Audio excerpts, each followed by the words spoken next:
আসসালামু আলাইকুম। চলে আসলাম আরেকটা সুন্দর ভিডিও নিয়ে। এটা ছিল যখন আমি বাংলাদেশ থেকে বিদায় নিচ্ছি, বাংলাদেশের শেষ দিন। তো আকাশের অবস্থাটা দেখুন, সূর্যটা একদম লাল টকটক করছে, আর ওয়েদারটা কীরকম একদম ঘোলাটে, মনে হয় ধুলাবালিতে ভর্তি। তারপরেও কেন জানি দেশের জন্য এত মায়া লাগে। দেশ ছেড়ে যখন চলে আসছি তখন অনেক খারাপ লাগছিল। সবাইকে বিদায় নিলাম, সেই মুহূর্তটার ভিডিও করতে পারিনি, কারণ সবাই দেখি কান্না কান্না, সেই সময়ের ভিডিও কি করব।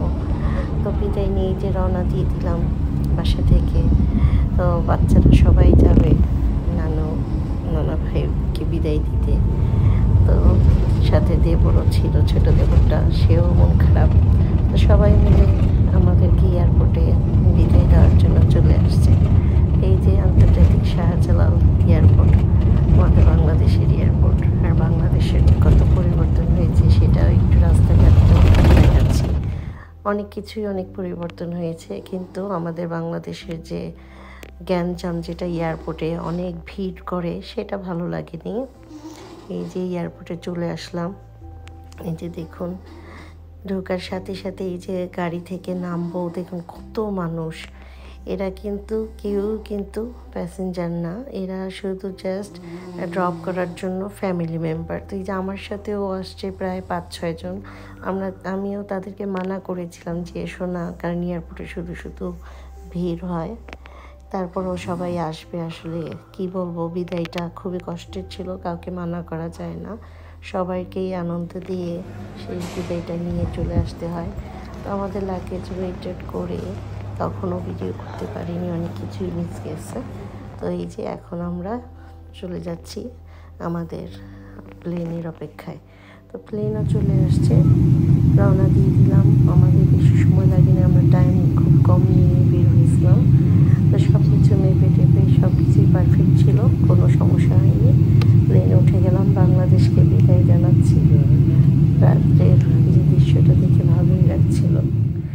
আর চলে আসলাম দুবাইয়ের যে এয়ারপোর্টটা। যখন আসি তখন দুবাইতে রাত ছিল, মানে রাত কি ভোরবেলা ছিল। সেইখানে যখন আমরা ল্যান্ডিং করছি, দেখুন খুবই সুন্দর একটা সিনারি, যেটা দেখে ভালোই লাগে। যতবার দুবাই কাতার হয়ে যায়, এই সিনারিগুলো দেখতে অন্যরকম লাগে। আমাদের বাংলাদেশও দেখতে রাতের বেলা অনেক সুন্দর লাগে। তো সব কিছুই একটু একটু করে ভিডিও করে রেখেছি। আর প্লেন থেকে আসলে এই দেখার সুযোগটা খুব কম হয়, কারণ উইন্ডোর পাশে না বসলে দেখা যায় না। আমরা অবশ্য উইন্ডোর পাশে আসার সময় শুধু পেয়েছি, যাওয়ার সময় পাইনি। তাই যাওয়ার সময় অনেক ভিডিওই ক্যাপচার করতে পারিনি। আর এই যে দেখুন সুন্দর একটা দৃশ্য, প্লেন থেকে দেখতে দেখতে এটাই ভালো লাগে। আর উপর থেকে যে দেখার দেশের যে একটা সৌন্দর্যটা, সেটা মনে হয় আরও বেশি ভালো লাগে। পুরো দেশটাকে মনে হয় দেখতে পাচ্ছি। এই সময়টা কিভাবে কেটে গেল, বাংলাদেশের স্মৃতিটা মনে হয় স্বপ্নের মতো হয়ে থাকলো। আর সবাইকে বিদায় নিয়ে যখন চলে আসছিলাম, মনটাও খুব খারাপ ছিল, তাই ওরকম করে ভিডিও করা হয়নি। আর প্লেনে মনে হচ্ছিল সময় যায় না। এই যে দেখুন, এক পাশে দিন আর এক পাশে গভীর অন্ধকার। এই সিনগুলো দেখতেও অন্যরকম লাগে, যে সকালের দিকে আমরা যাচ্ছি, এখন আমরা ফ্লোরিডার দিকে চলে আসতেছি। তাই এই সিনারিটা যখন আমেরিকার দিকে আসা হয় দুবাই থেকে, তখন এই সিনটা দেখতে যে এত সুন্দর। সূর্যটা উঠে আবার ঢেকে যায়, উঠে আবার ঢেকে যায়। প্রায় ঘন্টাখানিক ছিল যেই সূর্য ওঠার দৃশ্যটাই। তো এটাও দেখতে খুব ভালো লাগতেছিল, যে মনে হচ্ছিল যে সূর্যটা উঠে আবার ডুবে যাচ্ছে। এটার যে একটা সুন্দর সময়, সেটাকেও ক্যাপচার করলাম। আশা করি ভালো লাগবে। অনেক সুন্দর সুন্দর ভিডিও, যা নিজের চোখে দেখে অনেক সময় স্বপ্নের মতোই মনে হয়, তাই আপনাদের সাথে শেয়ার করলাম। আশা করি আপনাদের ভালো লাগবে, আর সাথেই থাকবেন। আমি অবশ্য ওইভাবে ভিডিও দিতে পারি না, সবসময় ভিডিও করতে পারি না, অনেক ব্যস্ত থাকি, বাইরে কাজ করি, গার্ডেনিং করি, এগুলো করেই সময় চলে যায়।